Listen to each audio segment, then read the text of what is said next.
बिस्मिल्लाहिर्रहमानिर्रहीम। अस्सलामुअलैकुम। उम्मीद है आप सब लोग ठीक होंगे। अल्हम्दुलिल्लाह मैं भी ठीक। तो आज की वीडियो में हम बात करेंगे कि क्या आपको कतर आज़ाद वीज़े पर आना चाहिए, क्या कतर आज़ाद वीज़े पर जॉब मिल जाती है। फुल इन्फॉर्मेशन आपको इस वीडियो में दी जाएगी। अगर वीडियो पसंद आए तो वीडियो को लाइक कीजिएगा, चैनल को सब्सक्राइब कीजिएगा। इसी तरह की इन्फॉर्मेशन वीडियोज़ आपको इस यूट्यूब चैनल पर मिलती रहती हैं। तो कोई भी सवाल आपके जहन में हमसे पूछना चाहते हैं तो कमेंट में छोड़ दीजिएगा या इंस्टाग्राम पर मैसेज कर दीजिएगा। वीडियो शुरू करते हैं। देखिए, कतर का आज़ाद वीज़ा, बहुत ज़्यादा लोग इस वक्त कतर से, पाकिस्तान से, इंडिया से कतर आ चुके हैं आज़ाद वीज़े पर। उनके जो मुझे मैसेज आते हैं वो मैसेज मैं आपके साथ शेयर करता हूँ। उनके मैसेज ये आते हैं कि मैं 8 महीने से कतर में हूँ, 10 महीने से कतर में हूँ, मुझे जॉब नहीं मिल रही, पार्ट टाइम भी नहीं मिल रही। ऐसे मसलन मुझे सवाल आते हैं इंस्टाग्राम पर।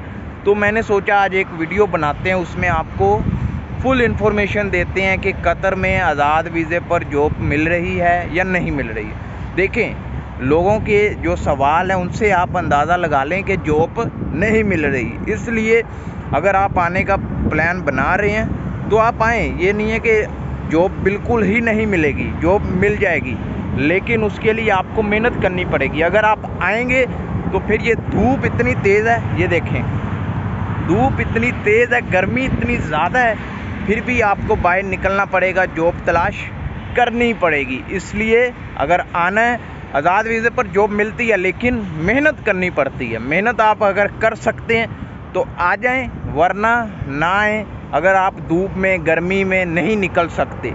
क्योंकि अगर आप आएंगे तो आपको फिर धूप भी बर्दाश्त करनी पड़ेगी, गर्मी भी बर्दाश्त करनी पड़ेगी। और मैं अगर आपको बताऊं कि आपको कतर आज़ाद वीज़े पर आना चाहिए या नहीं आना चाहिए, तो मेरा यही जवाब है कि आपको नहीं आना चाहिए। अगर आप वर्क वीज़ा लेकर आ सकते हैं, पाकिस्तान से वर्क वीज़ा भी मिलता है। अगर आप सिक्योरिटी में आना चाहते हैं, क्लीनर में आना चाहते हैं, किसी भी जॉब में आना चाहते हैं, तो आपको पाकिस्तान में वीज़ा मिलता है। आप उधर से वीज़ा लें, वर्क वीज़ा। आपको इधर आकर ना जॉब तलाश करनी पड़ेगी, ना ही ढूंढनी पड़ेगी। आप सीधा आएंगे, अपने काम पर खड़े हो जाएंगे।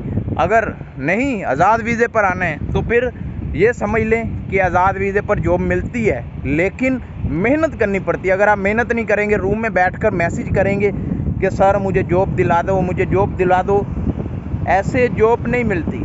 ऐसे सिर्फ आपका टाइम वेस्ट है, अगले बंदे का भी टाइम वेस्ट है। आपको खुद निकलना पड़ेगा। मैं सिर्फ गाइड करता हूँ कि इस तरह जॉब मिलेगी, इधर से मिलेगी। जो भी जॉब ओपन होती है मैं कमेंट कर देता हूँ, उसी कमेंट का जवाब मैं कमेंट कर देता हूँ, या फिर मैं वीडियो बनाकर अपलोड कर देता हूँ। तो भी इस वक्त मैं दोहा में मौजूद हूँ, बहुत गर्मी है, ठीक है। इधर मैं एक लड़के को मिलने आया था, उसका भी यही प्रॉब्लम है, उसको भी जॉब नहीं मिल रहा, तो उससे मिलने आया था। तो मैंने सोचा आपके लिए एक वीडियो बनाते हैं, इन्फॉर्मेशन वीडियोज़। अगर वीडियो पसंद आए तो वीडियो को लाइक कीजिएगा, चैनल को सब्सक्राइब कीजिएगा। कोई भी सवाल आपके जहन में हमसे पूछना चाहते हैं तो कमेंट कर दीजिएगा। तो ये लड़का एक दौड़ता हुआ नज़र आ रहा होगा ये, ठीक है। इतनी गर्मी है, मुझसे तो इधर खड़ा नहीं हुआ जा रहा, ये गर्मी में दौड़ रहा है। चलो वाक है इनकी, समझ लो। तो उम्मीद है वीडियो पसंद आई होगी। अगर वीडियो पसंद आए तो वीडियो को लाइक कीजिएगा, चैनल को सब्सक्राइब कीजिएगा। उम्मीद है मैंने आपके दोनों सवाल क्लियर कर दिए होंगे कि जॉब मिलती है लेकिन आपको मेहनत करनी पड़ती है। इसलिए मेहनत करें तभी जॉब मिलेगी। तो मिलते हैं नेक्स्ट वीडियो में। अल्लाह हाफिज़।